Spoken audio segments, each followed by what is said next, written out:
Now, Professor Dr. Oldenkamp, because that's your real title, isn't it? Was Professor of Knowledge Transfer, Innovation and Entrepreneurship at the Stenden University of Applied Sciences. In the autumn of 2008, he consciously resigned. So he, again, has made some serious choices with his life and devoted all his time to energy and savings to the future development of holy science.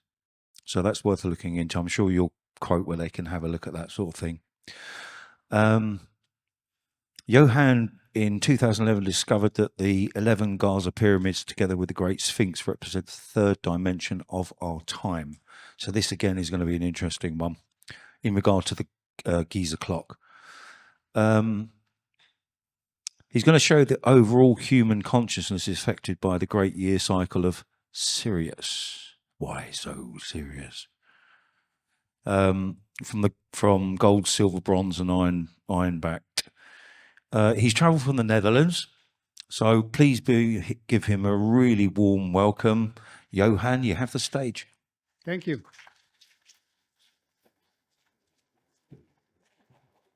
Thank you, Gary. Question first off, who is still riding the wave, or who is submerged in too many alternative views at the moment? You still good to go? Okay, now that's what we'll do. Yeah, we're going to talk about the pyramids from the Giza plateau in Egypt. Here you can see them. Here's the Great Sphinx. This is my website, by the way, plateau.nl. If you want to find out more about my work in holy science, you can visit it, multilingual. What is time? Yeah, I start talking about time. What is the time of day at the moment? Yeah, we started at 9. Everybody was fresh. It's now, 4:30 p.m. Not so fresh anymore, if I correct. Yeah, but there's also another way of measuring time, and that's our calendar. Yeah, it's May 26th today. These two dimensions are very well. And what I want to do is to show the dynamics and what we know of time, and then use that to understand the third dimension of time, as Carrie already announced. And the way we measure time, or the way we handle time, is linear. It's a one-dimensional line, and the time is increasing over and over and over again. But in the way we have defined time, there are actually 3 levels, as you can say. So we can zoom in on time, and we can zoom in again, and we can zoom in for a third time. And this is all very meaningful, and it's also, right in front of us, but hardly anyone is really aware of this. Yeah, for instance, when we look at the clock, do we see the 3? Only if you have the seconds counting, the third, we call it the second hand, the third hand, then you have the 3 hands. And when you look at the calendar, you also have 3. You have a year, you have a month, and you have the days. So both are sort of trinities. And they are very similar, because the first one, the biggest one, is related to this heavenly body. Yeah, the star in the middle of our solar system. I call it Helios, Helios. Yeah, some call it simply Sun. And the small hand here, that's the hand of Helios. That's the solar hand, if you like. And every year we put another number here, a higher number, because we count the orbits we make around the Sun. So the biggest magnifying glass is the Sun. The second one, the second hand here, is called minutes. And minutes comes from min. And min is a reference to the moon. So the second hand is actually the moon hand. The first hand is the sun hand. The second is the moon hand. And that's why we have also 12 units of time we call months. But month is from moonth. Yeah, so it's a period of a moon cycle, a lunar cycle, from new moon to the next new moon. But it's a little bit longer because it doesn't fit exactly within a year. And then we have also the days of the week. And they are named after these heavenly bodies. Yeah, we all know what day of the week it is today, I hope. It's Sunday today. Yeah, we all agree? So it's the day of the sun. Yeah, we honor the sun today. And tomorrow we honor moon. Monday is moon day, the day of the moon. And then we go to Tuesday. Which heavenly body do we honor on Tuesday? No, it's not Thor. It's Tyr. Tyr. In Germanic mythology is the god Tyr, and Tyr's day became Tuesday. Yeah, so it's indeed Mars. Yeah, in French we say mardi. It's the day of Mars. Then we go to Wednesday. Yeah, so this is Mars, this is Tuesday. When we go to Wednesday, it's this one. Yeah, it's actually Wodan's day. And Wodan became in English Wednesday. Yeah, that's why we write it a little bit differently. Wednesday. We write Wednesday, but it's Wodan's day actually. And then we have Thor or Thur. Thor's day is Thursday. Yeah, Jupiter. And Freya's day became Friday. And the most easiest in English is simply put an N after Saturn. Saturn day. It's the day of Saturn. So that's why we honor these 7 deities, these 7 gods, yeah, by the days of the week. And that cycle of weekdays continues every 7 days. So this is how we measure time. Yeah, so the third hand is the hand of the seconds. And who is second? Counted from inwards. Yeah, we have the solar star in the middle, Helios, the sun. And who is second? Mercury. Yeah, Mercury goes around the sun. Yeah, it's the shortest orbit. So Mercury is second. And so this is the hand of Mercury, the second hand, the second's hand. But time is not really linear. Time has 2 dimensions. And that's why it is actually a wave. That's why I like the title of this conference so much, because time is indeed a wave. It goes up and it goes down and it goes up again. And we see that in the daily time, but also in the yearly time. Yeah, we see here the orbit of the sun, but then in a yearly time depicted. How high is the sun climbing at noon? Yeah, that varies in the year time. But you can also see it as a kind of daily time as well. So both are here present. And the moment here in the middle of the highlight of the sine wave, that's called in Latin meridiem, yeah, middle of the day. But a day is not a 24-hour period. A day is only the light half of a 24 period. Yeah, in Dutch, my native tongue is Dutch. In Dutch, we have a special word for that. In English, there is no word. Yeah, we can say natural day, but we mean the whole cycle. So the whole cycle is named a day, but actually only this part is a day, and this part is a night. So we have the midday, the meridiem, and this part is then after the midday period, post-meridiem, PM. And the other part is in front of it, ante, AM. And the same, we have a midnight period. So midnight and midday are actually moments in time. Yeah, not a whole phase, but just a moment. Midnight is the deepest part, and midday is the highest part. And we have the same systematics in a yearly time. What is the name of this room? This hall?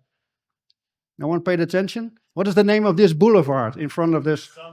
Midsummer. It's the Midsummer Boulevard, the Midsummer Hall we're in. So midsummer is also a moment.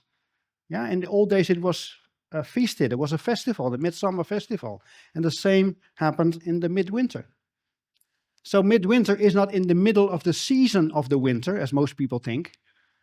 No, it's in the middle of the darker half of the year. And that was used to be called a winter time.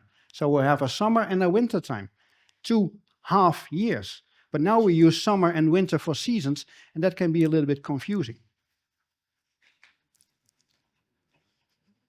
We're going to talk now about the third dimension of time, and there is another huge star involved in that. Yeah, so as I showed The first two dimensions are all about our own star, but there is a neighboring star very important for our life on this planet, and this is called Sirius. Yeah, she is about twice as big in diameter, but she gives more than 20 times more light, yeah, luminance. This is my favorite constellation, star constellation of Orion, and if you take the Orion's belt and you take a line down from the upper two stars in the belt, you arrive at a very bright star. That's the star Sirius. And Sirius is the brightest star in the night sky, but not necessarily the brightest light. Yeah, of course, the moon is more brighter when she's full, but also Venus, when she reflects sunlight, is much more brighter than Sirius. But Venus is only reflecting sunlight, while Sirius is emitting her own light. That's a big difference.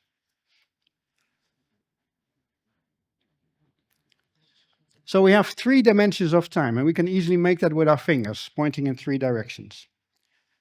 First dimension is daily time, and we all know that. And that's because our own planet is rotating around our own axis. Yeah, that's why we have sunrise until sunset and so on. Second dimension is also very familiar, because the second dimension, as I said, is the yearly time. And the yearly time is caused by our own, yeah, you can say travel around the central star. But that's not how we perceive it. We perceive it from our own spaceship. Yeah, we perceive it while being on the surface of this planet, and we see the sun traveling in front of the 12 zodiac signs. So we see the sun traveling, but in reality, we are doing the traveling.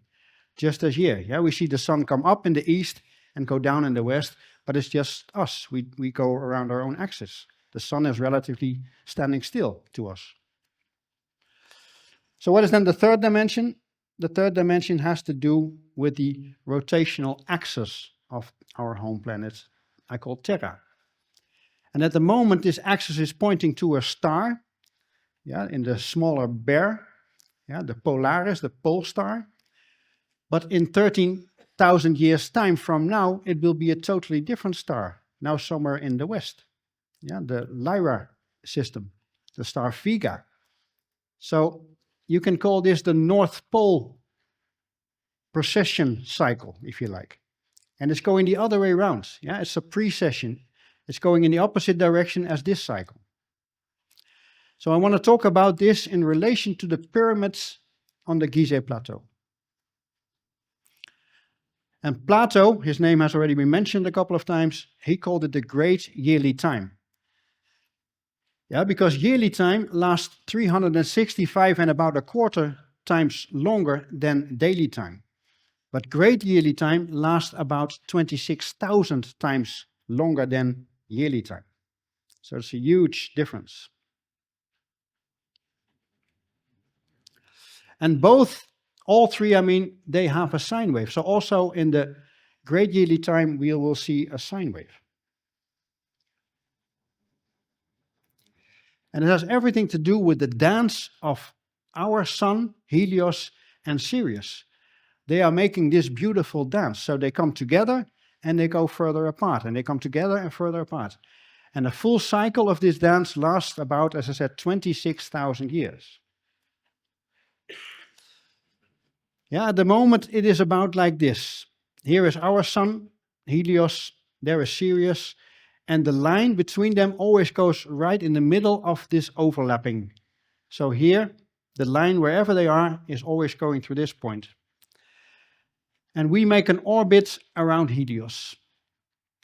Our calendar starts at January 1. Why is that? Yeah, you would say, why not start at, let's say, March 21, yeah, when the spring starts? That would be more logical. No, we started January 1 because that's the alignment with Sirius. When it is January 1, we are exactly in between Helios on one side and Sirius on the other. So when you look up around 12, yeah, before the fireworks starts, you will see the bright star of Sirius in the night sky at the same spot as where the sun is during the daytime at the noon period.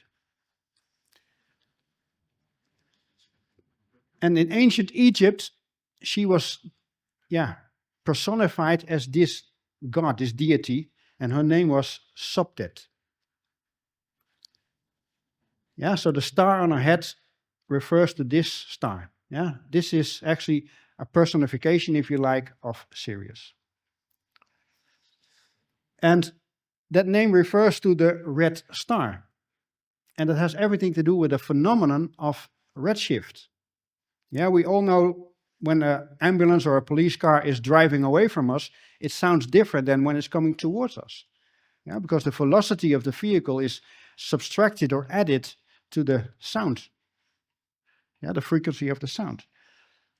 And when Sirius was called the red star, she was about here. She was in a redshift phase, redshift period.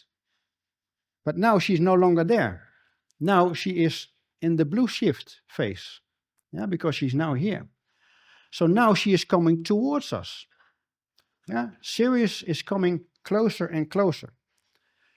When you go to old textbook, you see the distance between Sirius and our world, our planet, is about 8.8 light years.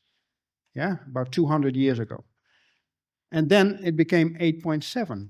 And now when you look it up on Wikipedia, you will find 8.6. So Sirius is indeed getting closer. That makes a lot of sense. Yeah, because she's getting closer and closer towards us. Not in a linear way, but in a circular way. And when she's further apart, the distance is about 9 light years. So when she's here, then our planet, our sun is there, and then they are furthest apart. But when our sun is here, then Sirius is there. And then the distance is only 3 light years. Yeah, that's still a lot. If you have to travel with speed of light, it takes still 3 years to get there. But it is, 1/3 of the distance there. So she's already now the brightest star in the night sky, but she will then be, at least 3 times as bright and maybe even more. Some say she will have more light than a full moon. Can you imagine? A very bright star that gives more light than a full moon. Yeah, full moon gives shadows on the ground. There will be more lightness, more light in darkness. Yeah, so let's go back in time. This is, I cannot read it there, neither here, but this is 149 before our current era. Yeah, this was the moment when they were furthest apart. And this is the highlight of the Iron Age. Yeah, the Kali Yuga in the Veda scriptures. So that was Iron, and Iron means it's low. Yeah, it's the lowest. I'm not talking about the Iron Age and the Bronze Age of scientism. Yeah, academic science is not really science, it's a belief system called scientism in my book. I'm talking about the eras or the aeons or the ages. Yeah, you can use it, you can use any term you want. But these epochs, they are important for us because they have influence on our general consciousness. That's why it's so important to know this third dimension of time.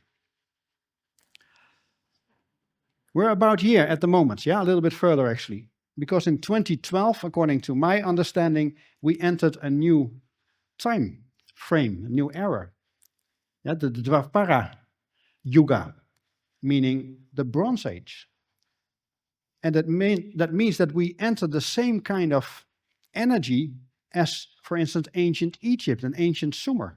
And we will start to understand what they understood. Yeah, we thought that they were obsessed with afterlife. No, they understood that what this is, what we are doing right now, our lives, is the before life. The before life is important for what happens afterwards.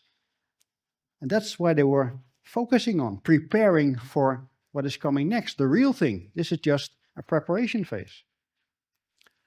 Yeah, so that's coming back to us, I think.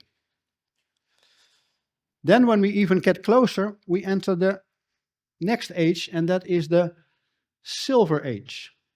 Yeah, when you go to the Olympics, you get a bronze medal. Well, that's already really good, but if you get a silver, it's much better. You're the runner-up.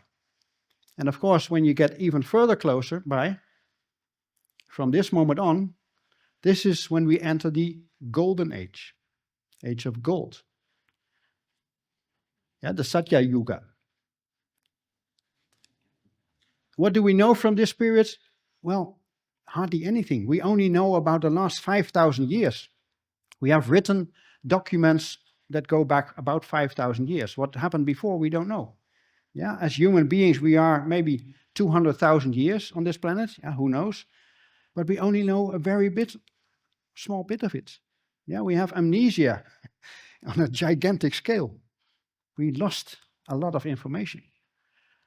So maybe this was Atlantis. Maybe we had a very high developed culture based on a much higher consciousness than what we can comprehend at the moment.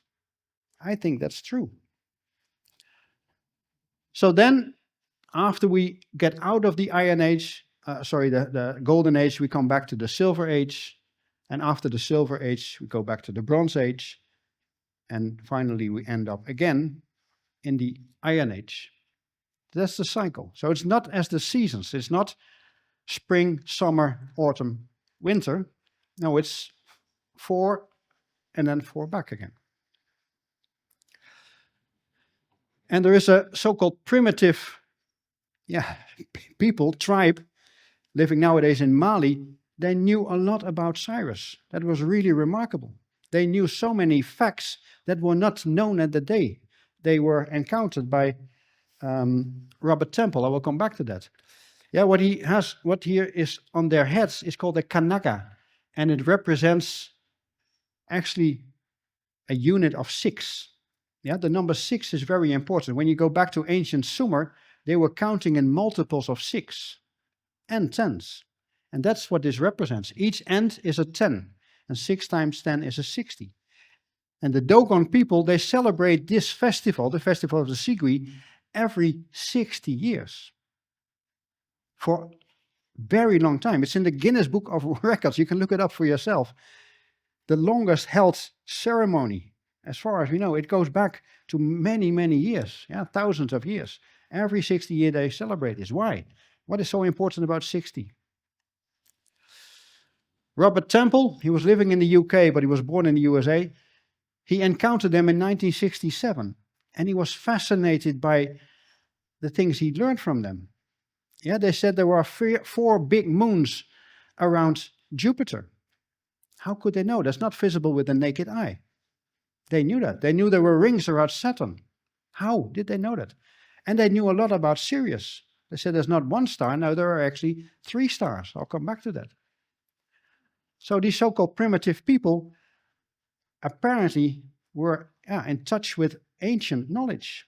Yeah, they claimed they were visited here from another world, another planet. Yeah, and 6 is still important. When you buy eggs, for instance, you buy a dozen. It's 12. Yeah, I showed the clock, 12 hours. The zodiac, 12 signs. What is so important about 6? Maybe it all helps us to remember these people. Yeah, and the great year is divided in 12 periods of 6 times 6 times 6 times 10 years. 6 to the power 3 is 260, times 10 is 2160 years. And that times 12 is 25,920 years. That's the cycle, the great year cycle. So this is the brightest sky in the night, Sirius. But next to her, there is a smaller star. Yeah, we cannot see it with the naked eye, but with a telescope, it's indeed true. This is what is described nowadays by astrophysics, astronomy. But this is what the Dogon drew. And you can look it up on Wikipedia. Wikipedia is trying to downplay this, but to me, it's very similar. So how can they know that? Yeah, so most of the time, the smaller star is now called Sirius B, is on the left-hand side. It's for a short period on the other side, and then it's for a longer time again on the other side. Yeah, just as we could here. Here they are, then it goes to the other side, and it comes back to here. Yeah, I will not go into the details, but to me it's astonishing that they have this knowledge so accurately. Because this is the cycle. Yeah, the black dots here, this is Sirius B. Yeah, this is Sirius A. This was in 1950. And in 50-year times, this is the apparent orbit of Sirius B around Sirius A. Yeah, here you see 1999. So 2000, again, it was here at the same spot as where it was in 1950.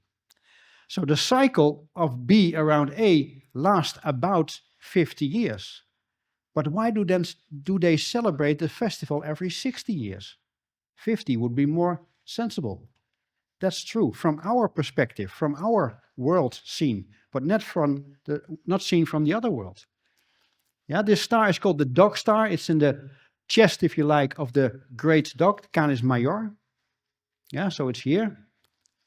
But actually there are 2 stars, or even 3. So this is Sirius B, this is Sirius A. Sirius B goes around Sirius A, but Sirius A herself is not standing still either. She's also making an orbit. And that orbit has to do with a 3rd star, which is no longer emitting light. But the Dogon called this star, the 3rd one, Emaya, female sorghum. Yeah, it's a kind of wheat, now fed to animals. So maybe this is the star that gives the energy to both. Who knows? Yeah, they call this Siggy-Tolo. Yeah, the small Siggy-Polo, sorry, the small seed star, and this was called Siggy-Tolo. Yeah, the star of the Sigui. I think there used to be a planet orbiting Sirius C, because we can call this Sirius C. And that planet is named Xylantia, according to the Dogon. And I relate that to the planet Tiamat. Yeah, I will not go into that. That will be too time-consuming. But if you want to know more about that, look it up on the internet, the Tiamat theory, and you will see a lot of interesting stuff. Yeah, it connects the Sumer stories on the clay tablets with this planet Xylantia mentioned by the Dogon. So what is so important about 60 years? Well, every 60 years from this planet seen, they are aligned. They are at the same spot. And only then there is a day and a night, because otherwise there is a star on one side and a star on the other side, and there is light. Yeah, you don't have darkness. But only once every 60 years, a magical thing happens, just like a solar eclipse from our perspective. Both stars are at the same spot. And that is celebrated by this festival. And the Dogon took that up and are still doing it. So this is the great yearly time. Yeah, here you see the eons, but they go in a different order. Yeah, they go in the other way around. Yeah, pre-session. So we have silver age, gold, and another silver. This is the top of the sine wave. Yeah, this is the light period. Then we have bronze, iron, and bronze again. This is the downside, yeah, the valley, if you like, of the sine wave. And we just passed this point. Yeah, we left the dark period of the Iron Age.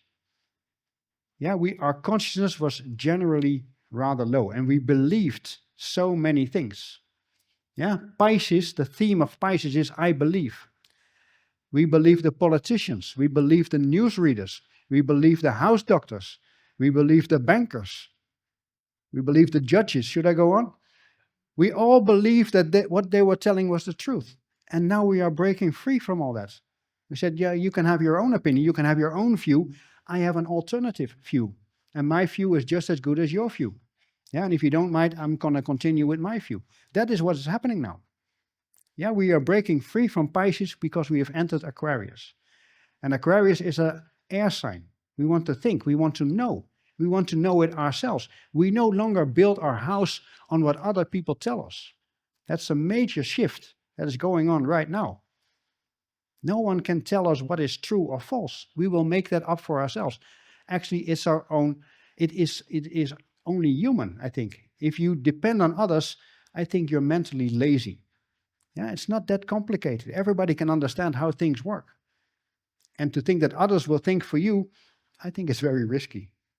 Yeah, people have took injections in their body because somebody told them that that was a good thing to do. Well, make up your own mind, I would say. At the bottom of this sine wave, almost everyone is spiritually asleep. And at the top of this sine wave, maybe almost everyone is spiritually awake.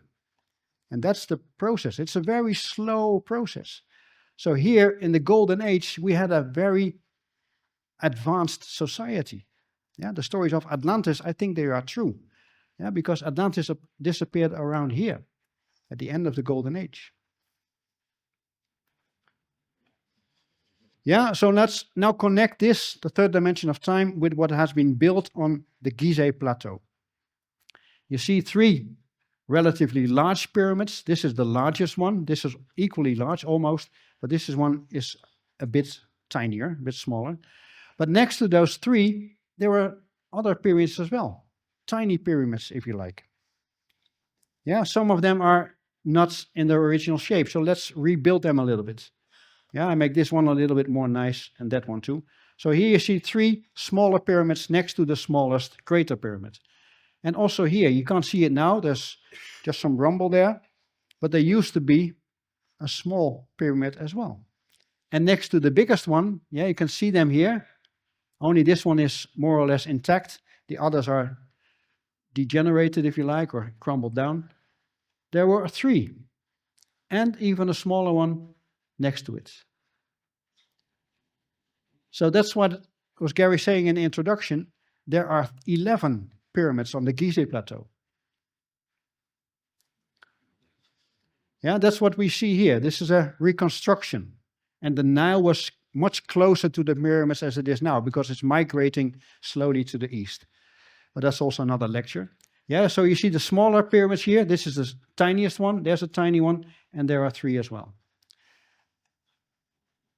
Yeah, this pyramid officially has been made by Pharaoh Khufu. At least that's what the Egyptologist wants us to believe.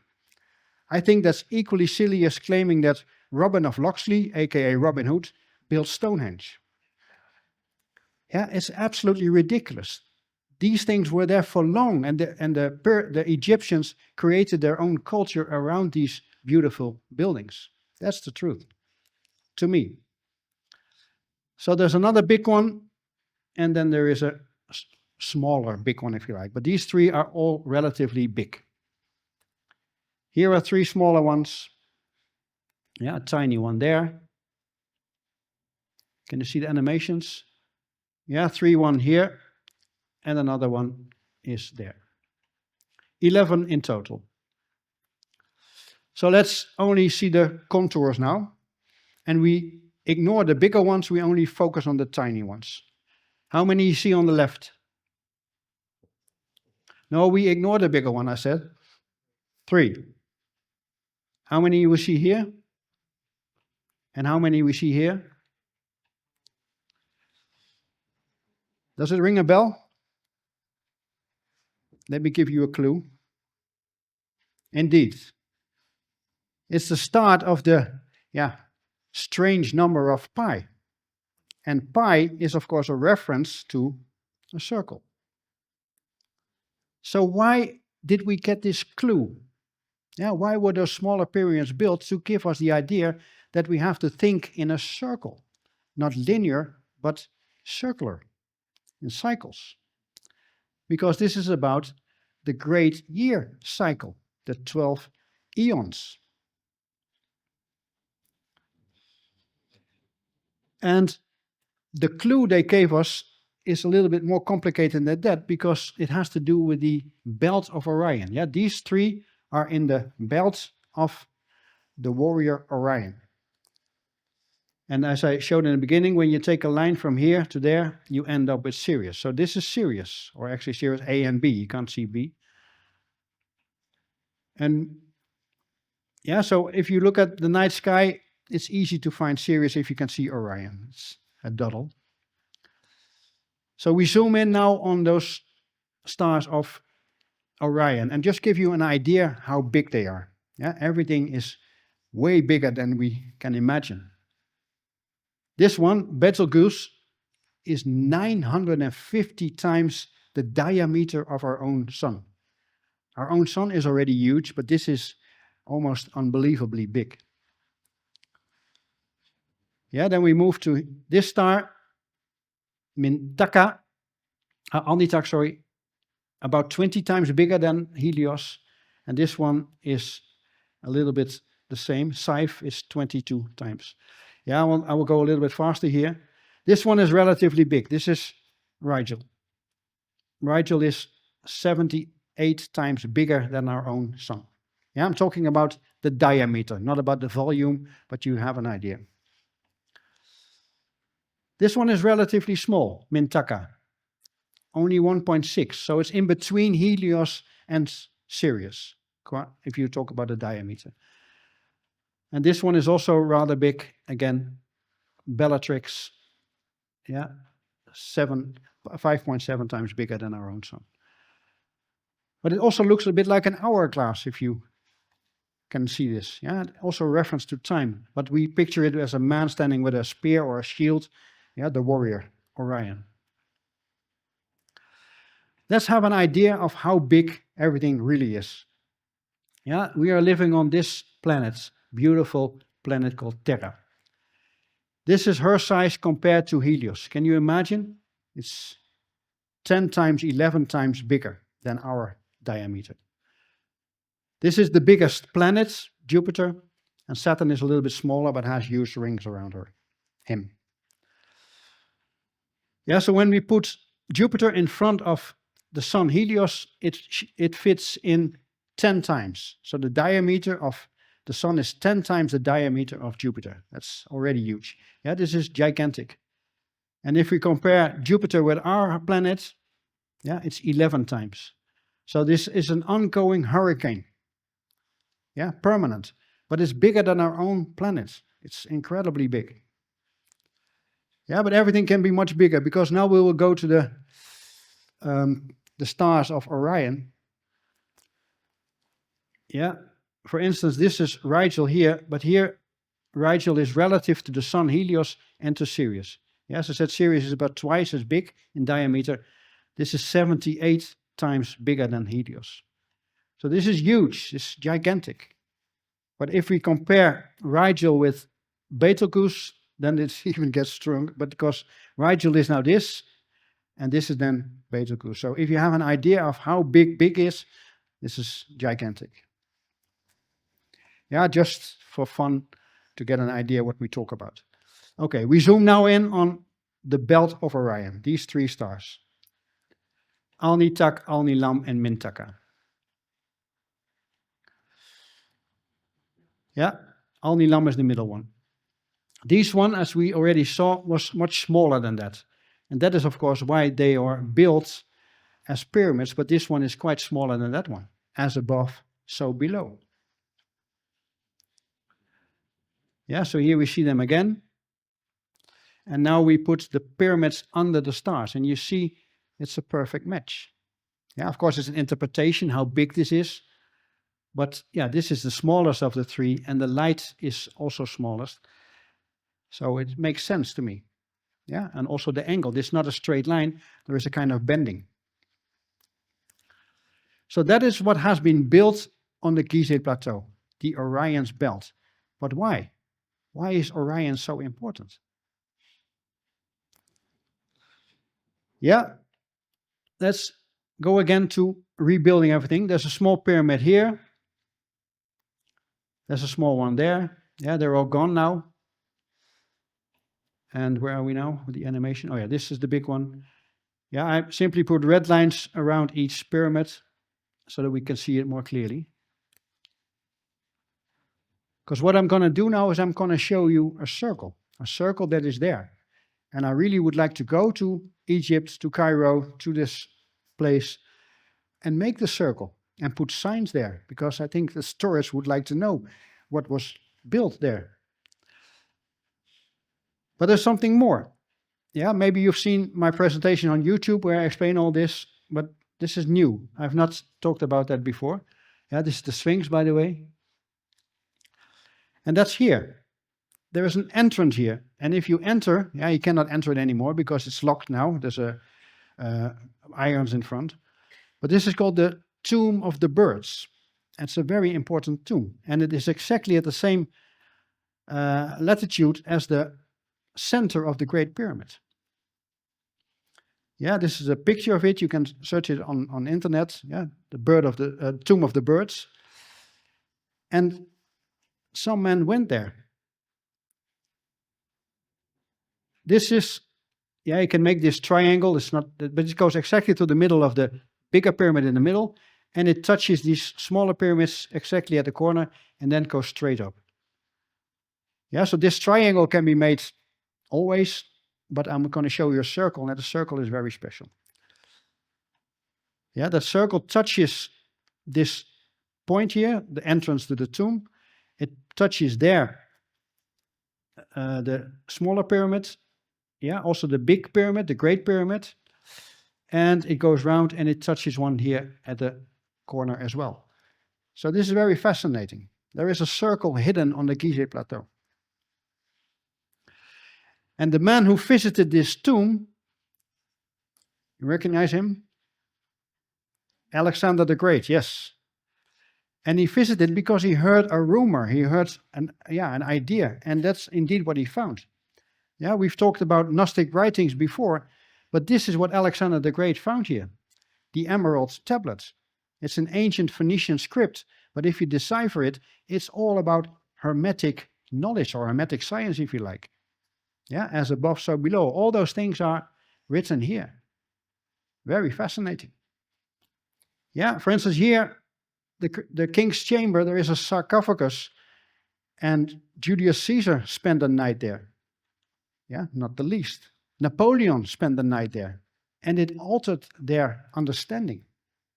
So there is something very remarkable about this, and I think we're only about scratching the surface of what can be found here. Yeah, I just wanted to mention this, the Emerald Tablet. Okay, what we see here is all the planets go round and around, but that's simply because we go round in a natural day time, in 24 hours. Except one. Yeah, when we look up for long, or we have a camera, we put it on still for long, we see that all the stars are making a kind of orbit, except one. Oh, going in the wrong direction here. Sorry. Except one, and that's this one. Yeah, this Polaris. Yeah, if you look at the Big Dipper, where is it?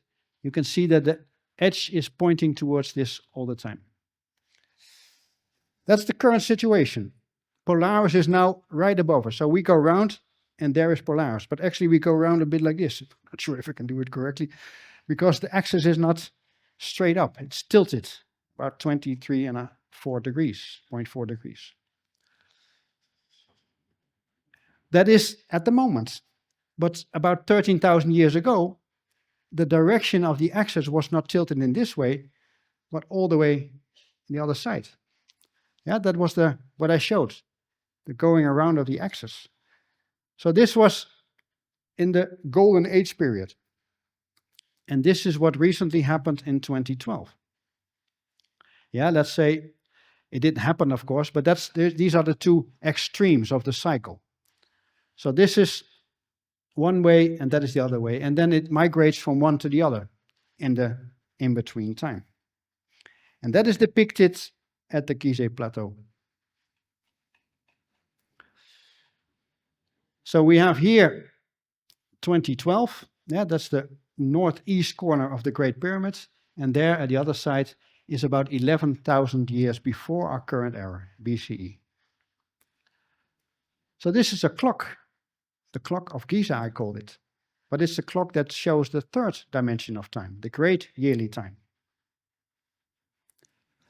Yeah, I now reverse it. Oh, let me explain this. Oh, that's going the other way. Excuse me. I'm spoiling myself. Oh, sorry. That will come later if you have some time with me. The orientation here is to the south. That was how the ancient Egyptians looked at their country. Yeah, they were facing south. That's why the south is Upper Egypt and the north is Lower Egypt. Yeah, it's facing the sun. That's respectful. We orient towards the north, which is a bit silly, in my opinion. But anyway, I reverse it here. Yeah, so now we're facing north. Yeah, north is now up and south is down. And now we can see the meaning of these three. Yeah, because maybe I was too quick here. The Orion constellation is turned here. Yeah, here you see the belt of Orion horizontally, and here you see the belt vertically. So that's the change, yeah, in time. Orion is rising like this as a man standing. As a man lying down. Yeah, so the belt is vertical. And here he is rising as a man standing, so the belt is horizontal. Sorry for the... Is this clear, or this is an essential part of the story? Yeah, so Orion is making a shift of about 90 degrees when we go around in that great yearly time cycle. And that is depicted here. So here we have the belt vertical, and there is the belt horizontal. That's the hint we got. So this is where we live now. Yeah, the belt is horizontal, so Orion is standing up. And that's also how we see Orion in the night sky. Yeah, more or less straight up. And it was totally different then. Then it was resting, lying down. And it has everything to do with consciousness. Yeah, waking up. But what do I mean when I talk about waking up? There are actually two dimensions involved. What I call this dimension, I name it societally awake. Yeah, awakening in the society, understanding that things as they were not really true, were a bit deceitful. Yeah, what I talked about, the house doctors, the governments, the news media, and so on. Yeah, we were gullible. Everyone who is still in one is gullible. Yeah, believes what they are told. And I assume that most people who come to conference like this are already in two. Yeah, there's a big trick going on. There are many, many tricks going on. Already some of them have been said here as well. But the whole thing about woke has nothing to do with really awake. People who talk about woke are still societally asleep. Yeah, they are fully played by the propaganda. Yeah, it's another trick to keep people busy because that's the best way to control them. Yeah, if you're really societally awake, then you can see through all the deception. Yeah, because you start to think for yourself.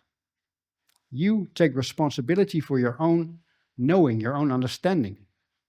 And you let anyone or anything inspire you, but you keep the responsibility to yourself to check it or to see if it's logical. That's the big step here. Yeah, a lot of talks today were about two. Yeah, I liked Richard in the morning. Richard talked about how he got from 1 to 2. That's actually what he was telling us when he held the briefcase like this. I can't do it like he did, but it was very, very revealing. And that's a process everybody should go through, I think. But the second dimension is way more important, in my opinion. And that's called spiritually awakening. Yeah, awakening inside. This is more outside. This is inside.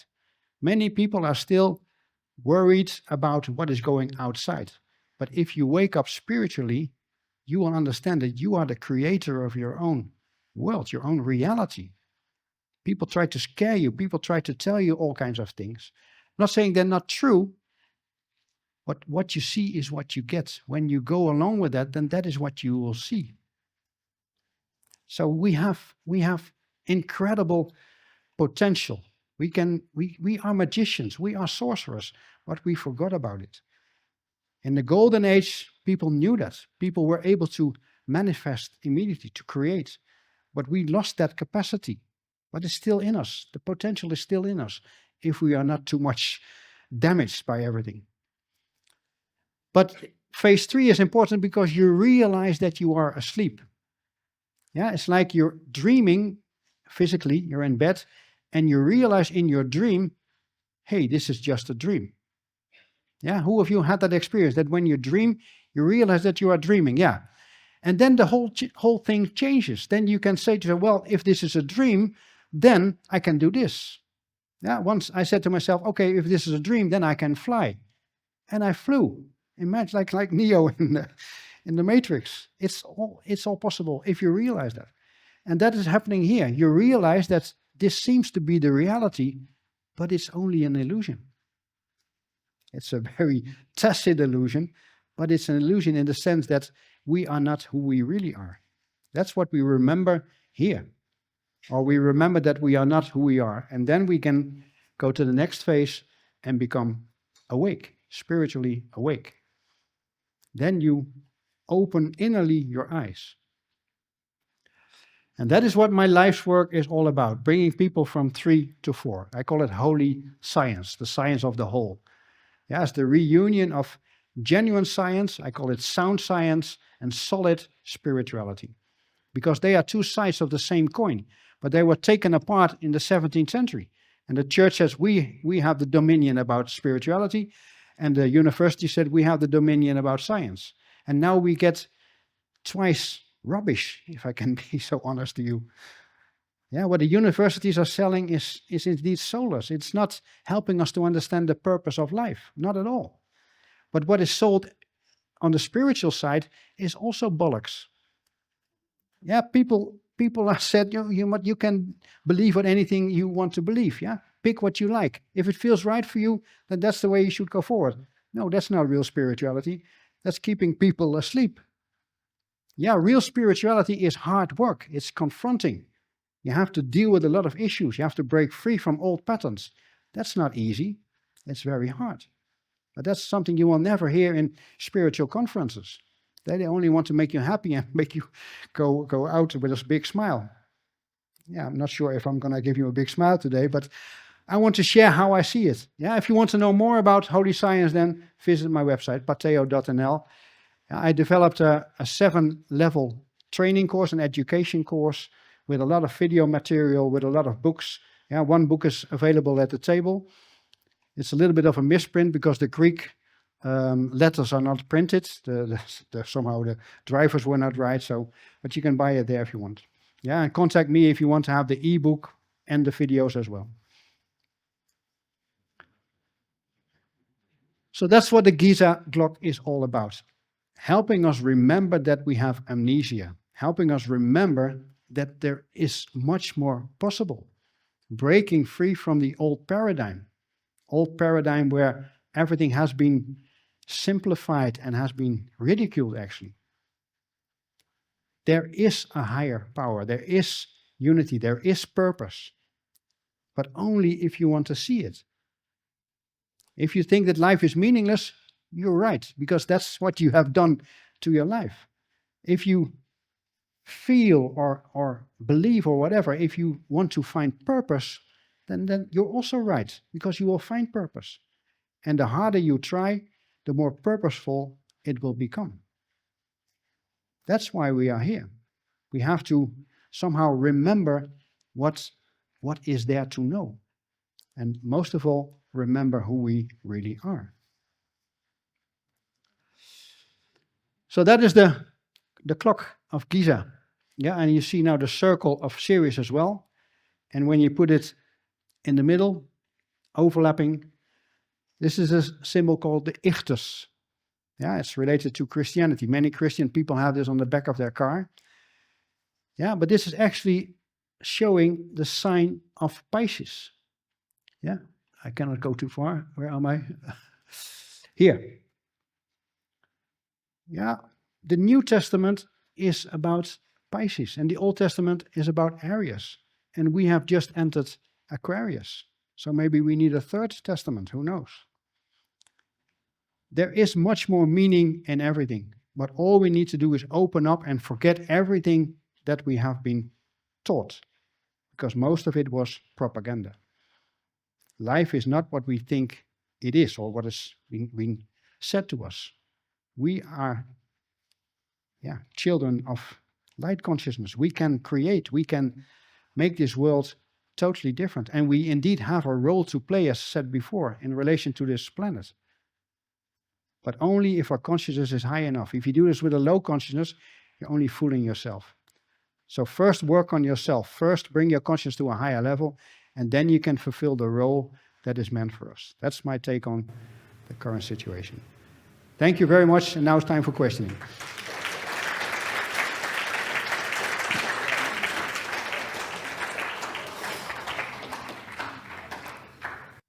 Is there anyone who has a question? And where's the mic? Oh, yeah.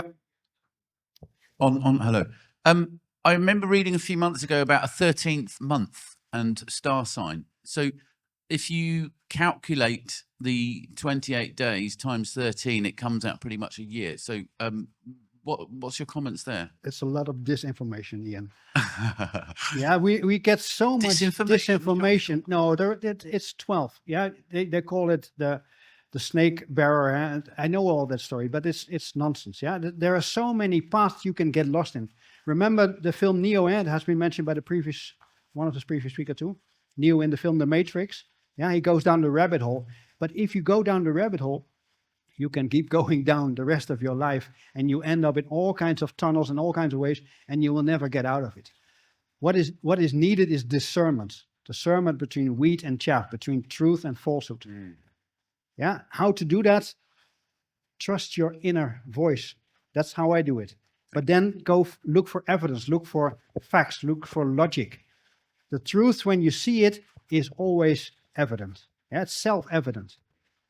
Then you know, oh, that's it. It's like it's a resonance. Yeah, it's like you remember it. That's how I see it. And then it's easy to discern. But when you get confused by all those stories that are out there, and the CIA plays a big part in this, that's what I'm pretty sure of. Because we are easily fooled. Yeah, we're gullible. Most people are mentally lazy. They don't want to do all the thinking themselves. They like to hear a story and then they think, oh, that's interesting. And then they go along without doing the real research that is required. So sorry, Ian, there's no 13th sign. There are 88 constellations from our perspective, because we draw lines between stars and we say, well, that looks like a Big Dipper, or that looks like a whatever. Yeah, it's all arbitrary. But the zodiac, the path that the sun is traveling in front, is divided in 12 equal parts of 30 arc seconds.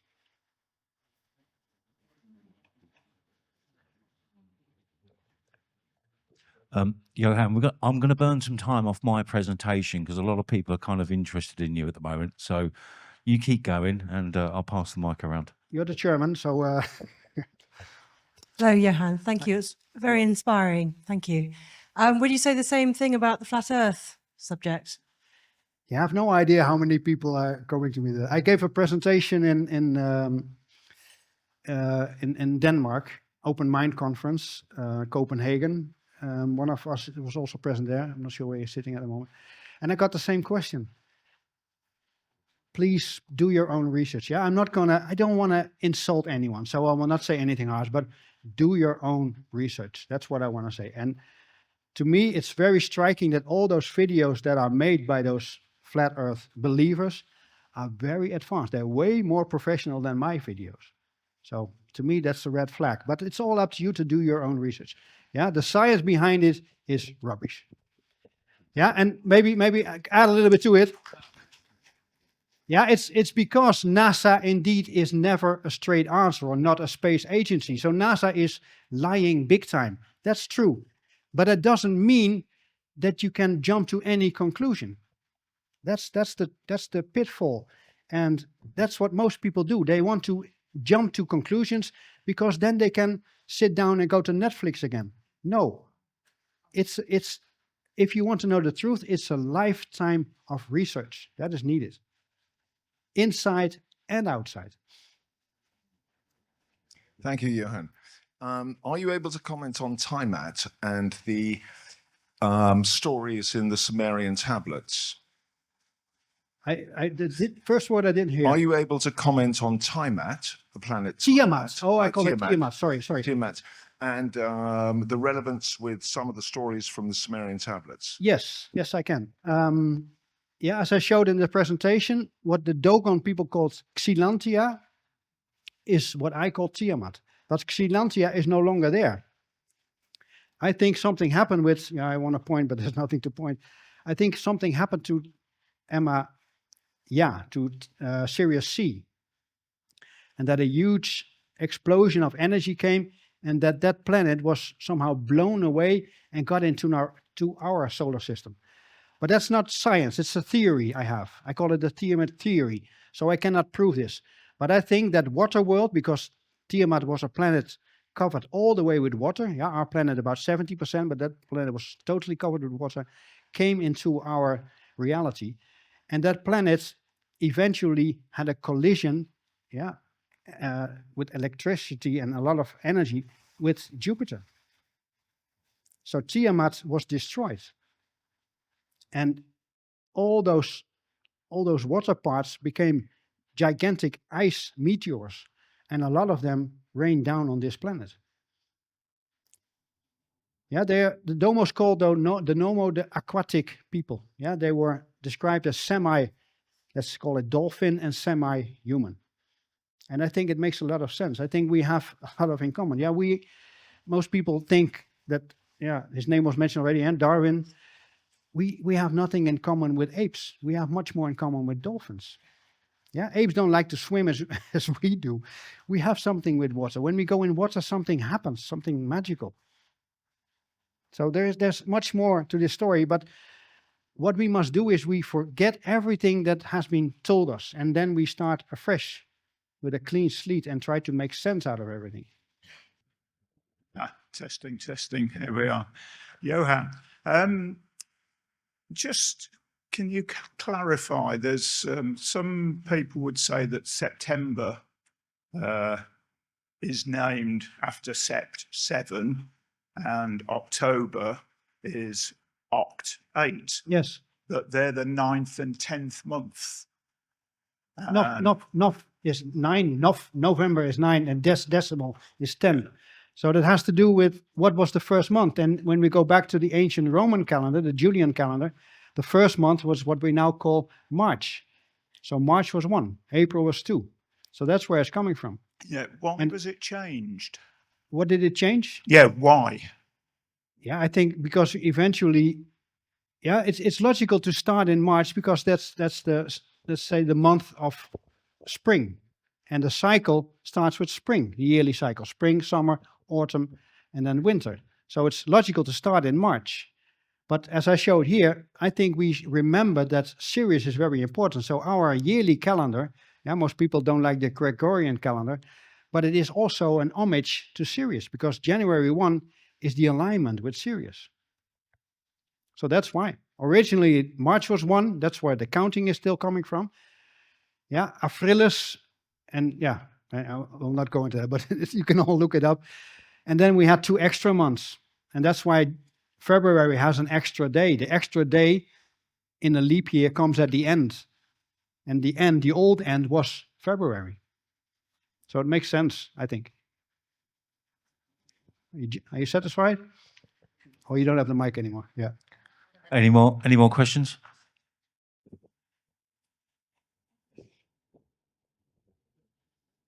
I've been experimenting with water and pyramids, and around about 12 months ago, they found a lake under the main Giza pyramid, and down there were granite chairs the priest used to sit on, and I think it's 52 degrees on the pyramid, and it structurally changes water, and we know that there was more water around the pyramids in the past. And so what's your experience with the pyramids and the shapes and water? What's the significance in this? I think it's a spring, which is under the main pyramid. Yeah, this is a huge question. There's so much to say about this, but let's talk about the shape of the pyramid. Everybody can do this. Yeah, you can make with wood or whatever material you want. You make the shape of a pyramid. And then, for instance, you put a razor blade that is no longer sharp in it. And then wait a week and then take it out. And you will see it's sharp again. So there is something magical going on. The energy in the shape of the pyramid is magical and it can do things. Yeah, I know people who meditate in that structure. Yeah, they feel that they get levitated. They're not really levitated, but it feels like they're going up. Water is very important. It's water and fire. So fire is above, water is under. And I think in ancient times, the Atlantean times, they knew how to make electricity that way. And I think that's also one of the theories, that it was a power plant, an electricity generator, if you like. Okay, so 2 more questions. Theo? Yes, in your previous slide where you have those 4 boxes and you're saying that right now we're in number 1. Oh, I didn't say that. Some people are in 1. Okay. Yeah, this one. But this is all to do with time, isn't it? And what I wanted to ask you if I may, I mean, is there going to be, would there be a natural progression to 4 if we waited a couple of thousand years? And if that is the case, how is it we can jump that couple of thousand years and be in 4, now-ish? It starts with first understanding the natural principles of everything. Yeah, now it's getting close to 6 p.m. How is our energy compared to 9 a.m. this morning? Yeah, it's different or not? Are you getting tired, or still can I go on for long? Yeah, We can do one more question. yeah, I know, but I'm trying to make a point. Yeah, the energies change during the day, and that's a natural process, and we need to understand that. Yeah, when I went there last night, many people, and it was gathering. When I looked out this morning before we start, totally nothing. Yeah, so the dynamics changes with the time. Yeah, the relative time, the time in each dimension. So here in the Iron Age, most people were in the first quadrant. Yeah, but all of us somehow woke up. I think somehow we realized, yeah, COVID did a good help here. Most people think this is insane. There is no real proof, and now suddenly we're in a lockdown, and all things are gone. What is going on? People were forced to open their eyes. So the government pushed a lot of people into 2. But that's not the end station. Yeah, it's important that you realize the difference between 1 and 2, but then know that we are destined for something much bigger than that.